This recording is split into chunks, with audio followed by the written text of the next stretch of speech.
Buenas noches, bienvenidos a Opinión Libre. El día de hoy tenemos de invitado al médico doctor Manuel Soria Alvarado. Él es decano del Colegio Médico de Lambayeque y con él vamos a tratar el tema de la salud pública en la región Lambayeque.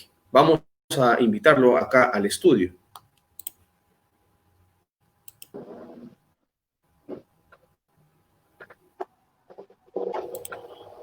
Buenas noches, doctor, bienvenido. Buenas noches, muchas gracias por la invitación y estamos a su disposición aquí en nombre del Consejo Regional Octavo del Colegio Médico del Perú. Estamos en actividades todavía médicas, por eso mil disculpas porque la presentación la estamos haciendo dentro de nuestro centro de trabajo. Entendemos las condiciones que estamos teniendo, pues todavía la pandemia, todavía es cierto, las cifras están cada vez más manejables, pero todavía estamos en crisis. Doctor, voy a compartir con usted unos números que ha la sala situacional del Ministerio de Salud el día de ayer, el 27 de octubre, acerca del COVID. Respecto de la letalidad, en el Perú tenemos una letalidad promedio de 3.84%. Aquí en la región Lambayeque estamos con una letalidad de 6,22% y comparándonos con nuestros vecinos, el vecino Cajamarca está con una letalidad de 2,33%. Esto se debe a, mi opinión como decano del Colegio de Médicos, al manejo de la pandemia a nivel regional, se debe a una mejor organización, se debe al apoyo de la participación de la población, o se debe a la estructura también, de la infraestructura, valga la redundancia, de salud. ¿Cuál es su apreciación, doctor? Sí, nosotros desde el primer momento de la pandemia, y estamos llegando prácticamente ya más de 240 días, estamos en el séptimo mes prácticamente de la pandemia después del caso cero en Perú y el caso cero en Lambayeque. El día de hoy, según el reporte nacional, estamos en 892.497 casos, con 34.257 muertos para Perú, país, y en Lambayeque estamos con 28.437 casos reportados por la gerencia del Comando COVID y con 2.611 fallecidos. Definitivamente nosotros consideramos que esta pandemia nos agarró desprevenidos a todos, a todo el país y al mundo, y prácticamente las formas como se han ido manejando estas cosas a nivel del país y de las diferentes regiones han seguido cursos diferentes totalmente. Uno, porque no ha habido el nivel de organización necesaria. Dos, porque definitivamente ha habido una respuesta muy lenta que llegó luego de una serie de discrepancias entre el gobierno regional, la sociedad civil, las autoridades sanitarias, etcétera. Se perdió un valioso tiempo. Después, con la implementación del Comando COVID, se pudo más o menos como un órgano de conexión entre las entidades del Estado que tienen responsabilidad en la parte tanto gerencial como en la parte de recursos humanos, es que se puso recién, después de casi 45 días de iniciada la pandemia, coordinar algunos aspectos que permitieran que la logística a nivel de la región pudiera ir surtiendo los efectos. Pero ya para eso estamos hablando de los meses marzo, abril, mayo, donde tuvimos pues una alta casuística tanto en los índices de contagiosidad como en los índices de letalidad y mortalidad. En Lambayeque hemos llegado a tener por encima de 15,90 en los momentos más críticos, poniéndonos prácticamente en primeros lugares, no solamente de país, sino de América Latina y del mundo, después de las crisis de España y de Italia, con las tasas de letalidad más altas. Y definitivamente esto, se ha buscado algunas causas, o encontrado algunas causas que fueron tomadas en cuenta posteriormente gracias a la intervención ya coordinada de los organismos que desde el primer momento, en nuestro punto de entender, debieron participar en la coordinación de esta control y lucha contra la pandemia, que es básicamente los especialistas en las áreas de epidemiología, en las áreas de salud pública y de infectología. Es por eso que después de casi 60 días, el gobierno regional determina que CONREDE, que es el Consejo Regional de Decanos, implemente la participación de 3 decanos, el decano del colegio médico, el decano del colegio de psicólogos y la decana del colegio de enfermería. Es así que la sociedad civil moviliza parte de los recursos con propuestas de tipo técnicas epidemiológicas basadas en un enfoque fundamental, que era el punto de discrepancia, que era básicamente el gobierno a nivel nacional y también en la región. En la primera forma de encuentro para la pandemia fue básicamente el control de los hospitales y de las UCIs. Prácticamente todas las primeras etapas fueron concentradas ahí y se abandonó peligrosamente el primer nivel de atención, que es donde realmente debió haberse controlado oportunamente la pandemia. Cuando hay ese repliegue a nivel del país, que es uno de los puntos autocríticos que el gobierno tendrá que hacer en su momento oportuno y que recibió pues la crítica de nuestros colegios profesionales, es que justamente ya fue un poco tarde porque ya la pandemia había avanzado. Recordaremos, hemos tenido momentos más críticos, 40 cadáveres, 40 pacientes fallecidos por día, por noche, ¿no? Que llevó al extremo que ustedes veían imágenes que eran realmente dantescas, teniendo los pacientes fallecidos en bolsas negras, sin posibilidad de poder ubicarlos en un ambiente realmente prudente y respetuoso. Es así que insurge el comando COVID para poder hacer el manejo de los cadáveres en lugares donde eran inicialmente fosas temporales y que después han ido convirtiéndose ya en fosas definitivas en la coordinación con los alcaldes. Esos momentos críticos definitivamente hubo mucha inexperiencia porque esta es una enfermedad nueva, no se conocían esquemas terapéuticos, no se conocían realmente los mecanismos básicos de ataque y sin embargo fue reacción ordenada progresivamente y permitió ir bajando la tasa de letalidad y la mortalidad a nivel de la región, al extremo que, bueno, siempre estuvimos manteniendo casi el primer lugar conjuntamente con Loreto y posteriormente con Ica, que tenían tasa de letalidad muy alta. En el transcurso del tiempo con la organización ya y el apuntalamiento con redes, los colegios profesionales en el comando COVID y con el gobierno regional, llegamos a acuerdos importantes para poder motorizar esquemas terapéuticos y también estrategias que permitieran incorporar a 2 elementos claves en el control de la pandemia. Uno, que era los médicos y personal del primer nivel de atención, que es el que está cercano a la casa, a la comunidad del paciente afectado. Y en segundo lugar, la organización propia de los pobladores a través de sus dirigentes comunales, a sus promotores de salud, que siempre por el Ministerio de Salud fueron protegidos, fueron educados, fueron guiados en las pandemias anteriores, como la época del cólera, etcétera. Entonces, ahí progresivamente se observa ya una disminución de la tasa de contagiosidad y va habiendo una pequeña baja progresiva que duró pues cerca de 3 o 4 meses, que nos costó casi 2.611 fallecidos hasta la fecha. Y posteriormente, si ustedes observan, la tasa versus nacional, la tasa de letalidad versus nacional, seguíamos manteniendo las tasas muy altas. Entonces, 2 criterios que había. Uno, que ha existido un gran subregistro de número de pacientes contagiados y 2, pues que hay pacientes que no se han logrado identificar definitivamente. ¿Por qué? Porque los protocolos del país, por parte del gobierno, a través de los 2 exministros de salud, tanto la doctora Inostroza como el doctor Zamora, definitivamente tuvieron una serie de errores importantes en las directivas nacionales donde se tenía que considerar a los pacientes COVID positivo después de haber hecho un examen, una prueba serológica y que en muchos casos faltaba y la confirmación diagnóstica. Es decir, se retrasaba mucho la terapéutica y eso obligaba muchas veces a una intervención de automedicación por parte de la población. Y esa automedicación muchas veces conllevaba a que el problema sanitario se perjudicara porque muchos pacientes llegaban en estado ya crítico después de haber manejado una automedicación inadecuada.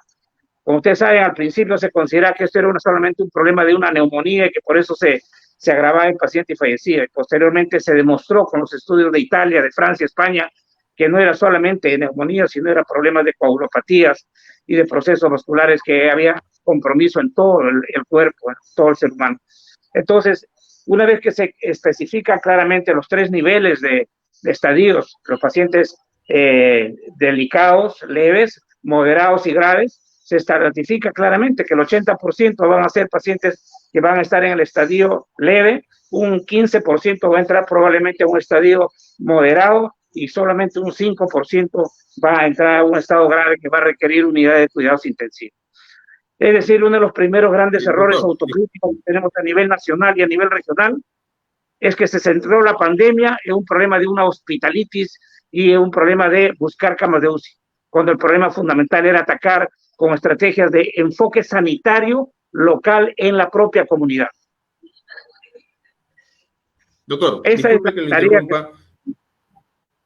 El 80-15-5 sigue siendo el número. 80 personas, el 80% no les pasa nada, el 15% tiene algunos síntomas, entre ligeros, poco severos, y el 100% son críticos. Pero aquí, la pregunta del millón.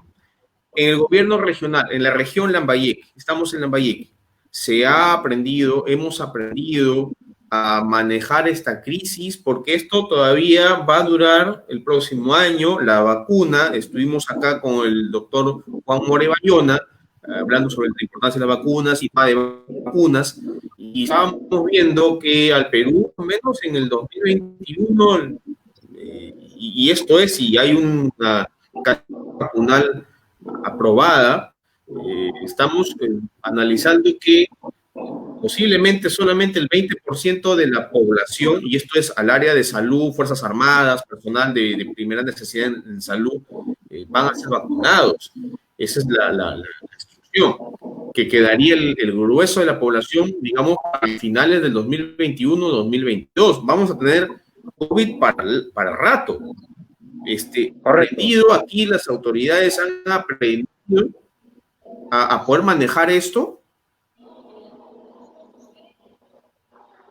Nosotros consideramos que la lección aprendida, a pesar de ser dura y dolorosa, donde los médicos, las enfermeras, todo el personal sanitario, así como el ejército, la policía, los bomberos y todos los que hemos participado en la primera línea de acción, definitivamente hemos entregado todo nuestro esfuerzo, toda nuestra entrega en combatir esta pandemia, y en algunas etapas la pandemia nos ha ganado. Tal es así que tenemos más de 570 trabajadores sanitarios contaminados aquí en la región. Tenemos 7 médicos fallecidos aquí en Chiclayo, de un total de 250 médicos fallecidos en el Perú. ¿Y esto qué significa? Que la lección aprendida tiene que ser un nivel de crítica, autocrítica importante, reflexiva y dicha en voz en alto. Nosotros hemos estado de acuerdo con el nivel del manejo que se hizo, incluso ahora a nivel nacional, y con algunas cosas a nivel de tipo regional. No estamos aún preparados, a pesar de que la lección debió ser aprendida rápidamente. No está el primer nivel de atención en el nivel que debiera estar, que es básicamente con capacidad preparada y con capacidad resolutiva. Todavía nos falta, hay un compromiso del gobierno regional de poder implementar esto. La gerencia tiene un compromiso con la ciudadanía, con la sociedad civil, con el comando COVID, de implementar los primeros 20 centros bien equipados con oxigenoterapia, con pruebas ya moleculares y con paquetes terapéuticos que nos permitan establecer y estar en mejores condiciones para afrontar la posible segunda ola que puede venirse en el mes de noviembre. Nosotros consideramos que sí puede haber una segunda ola, a pesar que los estudios de cero prevalencia de Lambayeque dicen que nuestra población se ha infectado en un promedio de 45-47%, no existe inmunidad de rebaño, pero existen las posibilidades bajo características diferentes.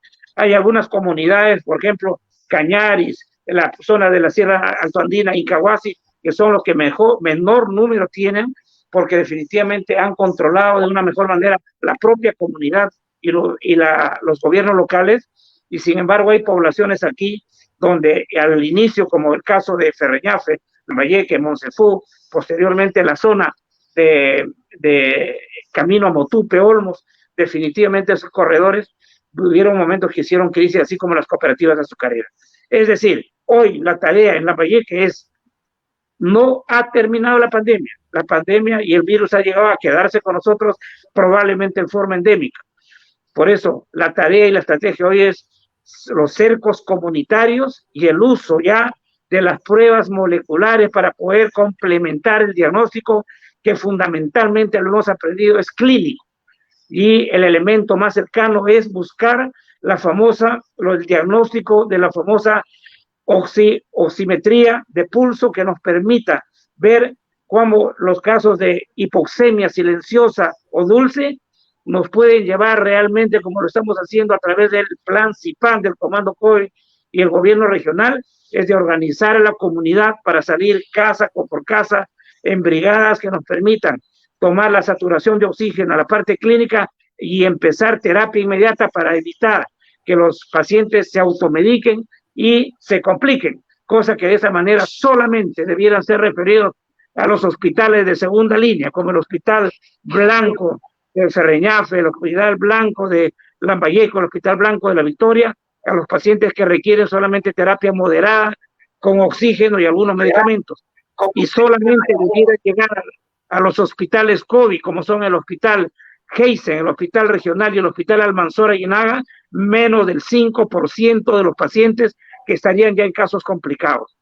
Entonces yo creo que con ese esquema, pero con enfoque territorial comunitario, estaríamos en condiciones de soportar una posible segunda ola como la que ha venido, la que está llegando en estos momentos en Europa, que es realmente catastrófica, ¿no? Nosotros consideramos que no va a ser de esa magnitud, porque en Europa se han contagiado en la primera ola 10-15%. Nuestra población se contagió casi el 50%.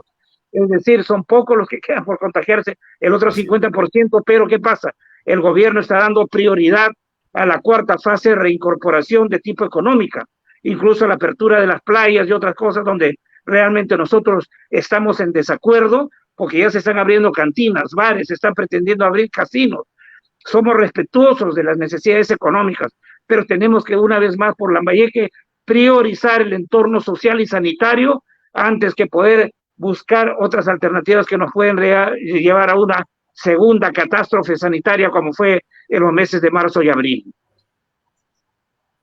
Doctor Soria, entonces entiendo que las lecciones por parte de los colegios profesionales ha sido aprendida, pero entiendo por las declaraciones que usted me está haciendo que por parte de las autoridades todavía hay una falta de liderazgo y cumplir estos compromisos para poder hacerle frente a la situación que se nos viene, ¿no? Porque definitivamente de Europa se han contagiado entre el 10 y el 15%, pero nosotros aquí creo que la política no ha sido política. Aquí sálvese el que pueda y nos vamos a inmunidad de rebaño, que es la peor política que pudiera haber en cualquier país y por eso estamos como estamos.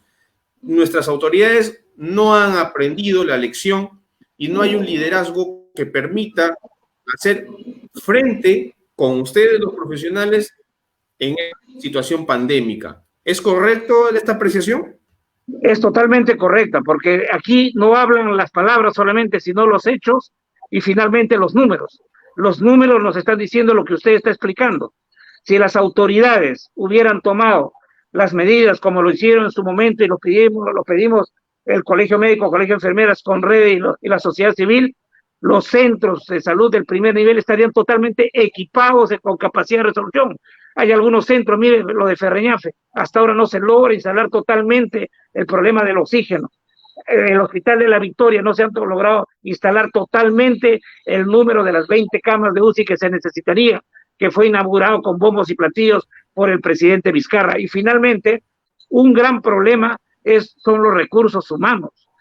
Nuestra población sanitaria, nuestros médicos, enfermeras están agotados con una alta carga viral de todos los días. No es lo mismo que yo me someta a una cola donde puedo tener distanciamiento que un hospital donde hay 40 pacientes tosiendo y con síntomas todos a la vez. Ya nuestros médicos se han contagiado un gran número, enfermeras y todo, y no hay personal de reemplazo. Entonces, por eso, esa es otra de las partes que estamos trabajando los colegios profesionales, toda vez que los médicos y otras enfermeras y otros trabajadores de salud con comorbilidades por norma legal están haciendo trabajo fundamentalmente de tipo virtual y remoto. Yo creo que es necesario que desde este órgano informativo valiosísimo, que tiene un gran con la población, tengamos que seguir haciendo los esfuerzos para que las autoridades cumplan no solamente sus promesas, sino la exigencia de Conrede, la exigencia del Comando COVID, que es un órgano solamente de coordinación, pero los que tienen los recursos son las entidades del Estado, tanto por parte de la Gereza como por parte de la Gerencia de Salud. Muy bien, doctor Manuel. Últimas preguntas, porque sé que está en atención médica, todavía no culmina, usted está, creo, todo el día ha estado en atención médica. Este primer nivel de atención, ya no para COVID, sino para cualquier otra enfermedad, hasta donde se sabe, las personas se están enfermando no solamente de COVID, y los hospitalarios, los centros de salud, las postas médicas, no están atendiendo otras dolencias. ¿Cuál ha sido la propuesta en este caso de los colegios profesionales al gobierno regional para ver esta situación? Porque no se está viendo, hasta donde sé, hasta donde tengo la información, no se están atendiendo otras dolencias. Hay gente que ha tenido problemas, y esto es un tema que salió publicado el doctor Celis a través de RPP, que hay gente, pacientes de VIH, pacientes crónicos que están falleciendo justamente por la ruptura de la atención médica de estas dolencias en el primer nivel de atención que no se está dando. ¿Cuál es la propuesta, o piensan hacer una propuesta al gobierno nacional para ello? No, ya le hemos hecho esa propuesta con redes, y lo hemos hecho tanto al gobierno regional como a la gerencia y al comando COVID. Nuestros pacientes durante el proceso de la pandemia fueron postergados, los pacientes de otras entidades que no eran COVID. Por ejemplo, pacientes diabéticos, hipertensos, madre gestante, en la etapa de niños, vacunaciones, peligrosamente en el programa de vacunas. Mire lo que está sucediendo en el país. Después de un silencio epidemiológico de 20 años, se acaba de reportar peligrosamente un primer caso de una niña de 5 años con difteria ahí en La Victoria, que está hospitalizada en el Hospital 2 de Mayo, donde se ponía que esta es una enfermedad que estaba totalmente controlada. El riesgo es que pueden emerger dentro de estas épocas de pandemia, al haber la cobertura de vacunaciones no llega ni al 40%, y esto es básicamente porque se cerró el primer nivel de atención. Entonces, consideramos que es un deber, una obligación del gobierno regional y de todas las autoridades de MINSA y de salud, empezar a abrir progresivamente todos los establecimientos del primer nivel y del segundo nivel para la atención de pacientes no COVID. Para eso hemos presentado ya un bosquejo de cómo es el triaje diferenciado y las áreas no COVID, porque ese porcentaje de pacientes, muchos de ellos han estado falleciendo, muchos en sus casas, o sea, no se les ha brindado la atención oportuna. Tenemos un planteamiento claro que ha sido presentado hace aproximadamente un mes y medio en documentos por escrito, y sé que se está manejando esto, pero necesitamos mayor celeridad y mayor gestión y resultados, porque no solamente estamos ahora con la pandemia COVID-19, sino con los problemas colaterales. Mira, el dengue está emergiendo nuevamente. Junto con el dengue, en algunas zonas de lluviosas empieza a salir la leptospirosis. Ahora se nos está viniendo la difteria. Ojalá no se vengan otras enfermedades que son prevenibles por vacuna. Es por eso que tenemos todos la tarea de poder exigir al gobierno central y al gobierno regional que cumplan con las estrategias, y de que el problema económico, si bien es cierto es necesario, debe ir progresivamente aperturándose. No consideramos que deben abrirse aún bares, ni el aforo del 100% de restaurantes, ni todavía las playas en forma total. Debe ir progresivamente de acuerdo a cómo noviembre y diciembre se presente el número de casos. Y yo creo que con la fuerza de las autoridades y la fuerza de Lambayeque, de la prensa, seguiremos resistiendo y podremos vencer, pero todos unidos, siempre y cuando cumplamos todas las tareas médico-sanitarias que nos obliga el momento actual en el país y en la región Lambayeque. Bien, doctor, última pregunta, y ya lo ha tocado usted con el tema de las vacunas, porque circulan en las redes sociales mucho los movimientos antivacuna. Aquí también en Lambayeque localmente hay muchas personas lambayecanas que están saliendo a mencionar que no se vacunen, que las vacunas te van a matar, que mira qué ha pasado en el Asia, ya murieron 4 o 5, ha salido publicado, y estas personas, estos lambayecanos, están creando una ola antivacuna, que puede haber que haya un lote de vacunas que esté en mal estado y puede tener problemas, sí, puede existir, porque en todo proceso humano puede haber una falla a la hora de la elaboración. Eso es definitivo. Hay casos, el Tylenol en Estados Unidos fue retirado durante una época por un lote que tuvo problemas, ¿no? Pero no quiere decir que la vacuna sea mala. Quisiera su opinión y su llamado al respecto en el uso a los seguidores que tenemos en este momento. Por favor, doctor. Sí, nosotros somos muy respetuosos de las opiniones divergentes que pudieran existir, no solamente en la parte política, sanitaria, incluso en la parte social. Somos respetuosos, pero sí somos enfáticos. Nosotros no podemos ponernos, ni cerrarnos, ni taparnos, tapar el sol con un dedo.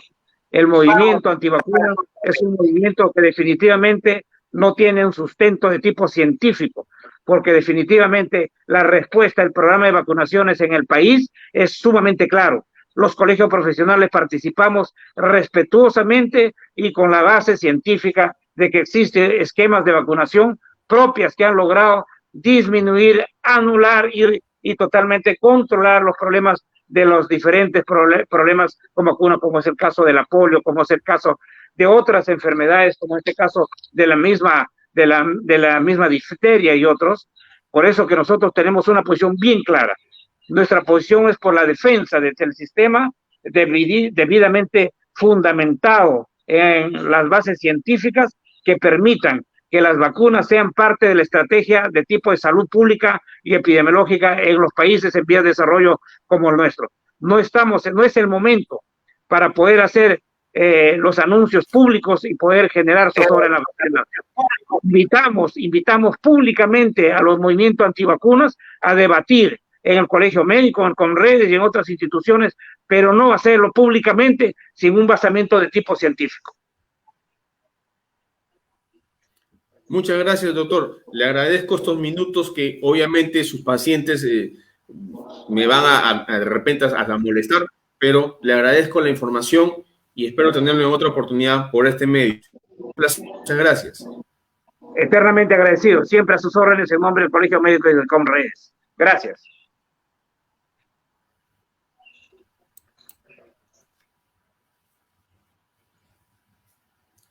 Bien, amigos, esa ha sido la entrevista con el doctor Manuel Soria Alvarado, decano del Colegio Médico de Lambayeque, y hemos tocado cómo está nuestra salud pública. Esperemos que nuestras autoridades sean conscientes, acojan estos procedimientos que el Colegio Médico ha presentado, Conredes ha presentado, y esperemos pues que este primer nivel de atención para otras dolencias empiece a darse, porque todos necesitamos salud. De mi parte, eso ha sido todo. Los espero el día viernes. Y ya saben, síganos también en YouTube, Instagram y nuestros podcasts en Spotify, Anchor y Radio Pública. De mi parte, hasta el viernes.